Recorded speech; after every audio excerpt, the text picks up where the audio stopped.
Pergi ke Medan naik delman, rekomendasi HP 3 jutaan mungkin Realme 9.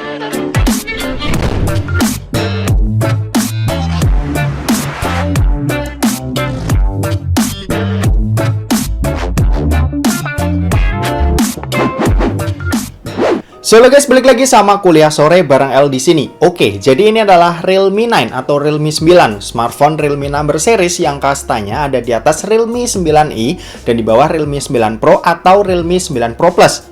Ya, posisinya ini lebih ditujuin ke orang-orang yang cari HP tuh ya sekedar cukup aja buat kebutuhan harian.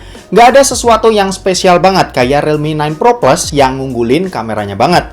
Kalau dipikir-pikir, buat apa coba beli Realme 9 ini? Padahal ada Realme 9i yang performanya sama, tapi harganya tuh jauh lebih murah. Kayak gitu sih kalau kata kaum mendang-mending. Well, nggak salah juga, tapi yang dikasih sama Realme 9 ini dengan harga 3,4 jutanya itu nggak melulu soal performa. Misal aja deh soal desainnya. Di harga segini, Realme bisa kasih smartphone yang kerasa solid ketika dipegang. Ketika dilihat juga ini kelihatan keren. Materialnya ini plastik, tapi sukses dibuat Realme jadi bentuk yang kerasa lebih wah. Untuk finishingnya ini matte ya, aku suka nih, jadinya bekas sidik jari nggak begitu kelihatan. Di sisi atas smartphone ini ada lubang mic, di sebelah kanan ada tombol power, di sisi kiri ada SIM tray triple slot dan ada tombol volume, lalu di bagian bawahnya ini ada jack audio 3,5 mm, lubang mic lagi, lubang charging USB-C dan speaker yang jenisnya ini mono speaker. Lanjut kalau ke bagian depan, ini ada layar yang pakai panel Super AMOLED. Resolusinya Full HD Plus dan punya luas layar di 6,4 inci. Ukuran layar yang pas ya, karena ya nggak terlalu gede dan nggak terlalu kecil juga. Untuk kualitas layarnya ini menurutku udah bagus banget, dan ini juga udah jadi kelebihan dari Realme 9 ini. Warnanya nendang, khas panel Super AMOLED. Hitamnya ini pekat dan detailnya juga kerasa tajam. Kecerahan layarnya ini juga mantap, bisa dipik sampai 1000 nits yang terang banget. Udah ada proteksi Corning Gorilla Glass 5 juga yang bikin hati tuh berasa lebih tenang. Untuk refresh rate ini up to 90 Hz ya, udah kerasa nyaman ketika dipakai scrolling-scrolling sosmed atau beranda. Overall sih kualitas layarnya ini berasa punya kelas lah, ini juga yang ngebedain dari seri 9i-nya.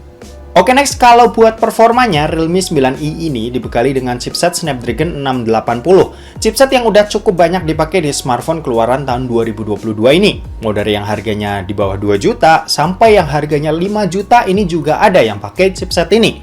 Kalau kalian berharap chipset yang satu ini ngebut banget, kayaknya kalian harus turunin ekspektasi kalian. Mobile Legends ini masih cukup nyaman dimainin di settingan ultra dan frame rate yang bisa high. Selama mainin ini lancar di 60 fps dan aku nggak nemuin adanya kendala sama sekali. Lanjut PUBG Mobile, ini settingan yang didapat ada di Smooth High. Main di sini juga lancar dan bisa dapetin FPS yang cukup stabil di 30-an fps. Gyroscope juga di sini lancar ketika dipakai dan udah enak lah buat mainin game yang satu ini. Nah, kalau Genshin Impact di sini pakai settingan lowest, kita bisa lumayan senyum-senyum karena si Realme 9 ini sukses maksimalin kinerja dari Snapdragon 680. Dan di game ini kita bisa dapetin FPS di kisaran 25-30 FPS. Lumayan lah buat ukuran game yang berat banget kayak Genshin Impact ini. Buat baterainya ini punya kapasitas 5000 mAh yang tergolong gede mengingat bobot HP ini yang termasuk ringan. Untuk kecepatan ngecasnya juga lumayan ngebut, ada di 33 watt dan bisa isi sampai penuh dalam waktu 1 jam 15 menit. Untuk sistem operasi ini udah pakai Android 12, cakep. Terus untuk UI ini udah pakai Realme UI 3.0 juga, udah kekinian lah. Oh ya, sebelum lanjut bahas kamera, ada satu hal nih yang perlu jadi perhatian kalian. Smartphone ini nggak ada NFC-nya, fitur yang sebenarnya kepake nggak pakai ya. Aku pribadi sebenarnya pakai banget NFC, makanya ngerasa kayak ada yang ngeganjel ketika pakai HP ini. Tapi kalau kalian orangnya nggak pernah pakai fitur yang satu ini, mungkin bukan jadi masalah yang perlu kalian perhatiin banget. Oke, dan terakhir kita mau bahas soal kameranya. Jadi untuk kamera Realme 9 ini dibekali dengan setup triple kamera di mana ada kamera utama 108 megapiksel, ultrawide 8 megapiksel dan makro 2 megapiksel. Sementara itu buat di bagian depannya ini ada kamera yang punya resolusi 16 megapiksel. Buat hasilnya serius, ini cakep. Kalian bisa dapetin dua hasil yang berbeda juga ketika kalian nyalain mode AI-nya. Kalau mau yang lebih natural ya tinggal dimatiin aja. Sesuai selera lah. Processing gambarnya Realme dari dulu aku suka ya. Enak banget buat kita langsung upload ke sosial media.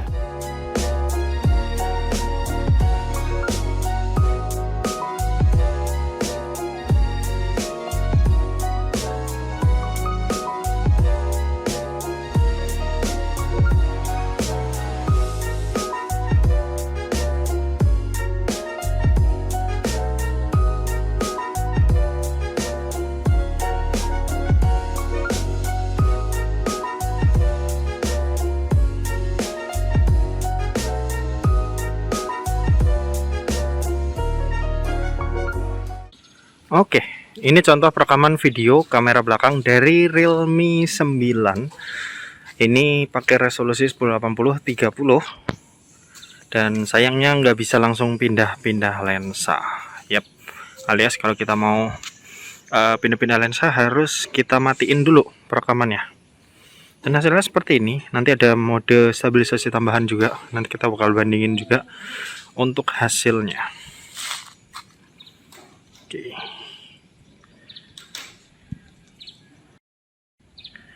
Nah, ini kita udah pindah ke ultra wide, hasilnya seperti ini. Sekarang kita pakai jalan.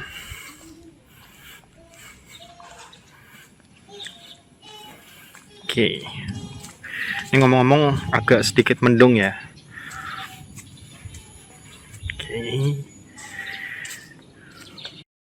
Ini adalah mode stabilisasi tambahan, dan di sini itu kayaknya bisa pakai lensa ultra wide. Nanti kita bakal coba juga hasilnya seperti apa. Ini yang lensa utamanya pakai mode stabilisasi tambahan.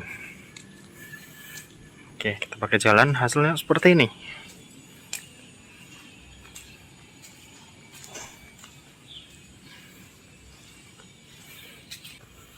Nah, kalau yang ini yang ultra wide, gimana hasilnya kalian bisa nilai sendiri untuk kualitasnya.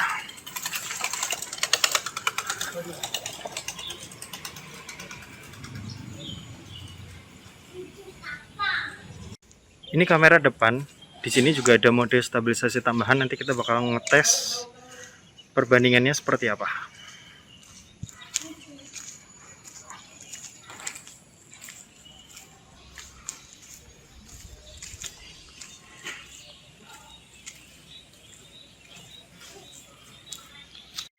Oke, ini stabilisasi tambahan udah diaktifin.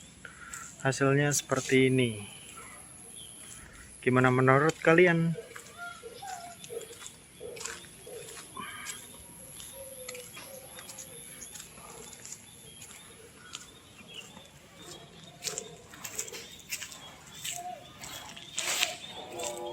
Oke, kesimpulannya Realme 9 ini adalah smartphone yang cocok buat kebanyakan orang. Performanya lumayan, desainnya cakep, layarnya bagus, kameranya juga juara. Poin pentingnya paling yang cari performa banget, ada banyak opsi nih di rentang harga segini. Misal ada Infinix Zero 5G, atau misal Samsung Galaxy M23 5G. Yang mana mereka tuh juga udah 5G ya. Terus yang jadi pertimbangan juga, di sini tuh belum ada stereo speakernya dan belum ada NFC juga. Tapi serius, layar dan kameranya ini paling bisa dibanggain dari Realme 9 ini.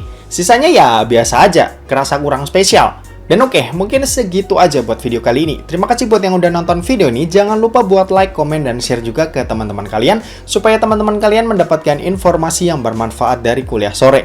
Oke, terima kasih buat yang udah nonton video ini sampai habis, dan sampai jumpa di kuliah selanjutnya. Bye-bye!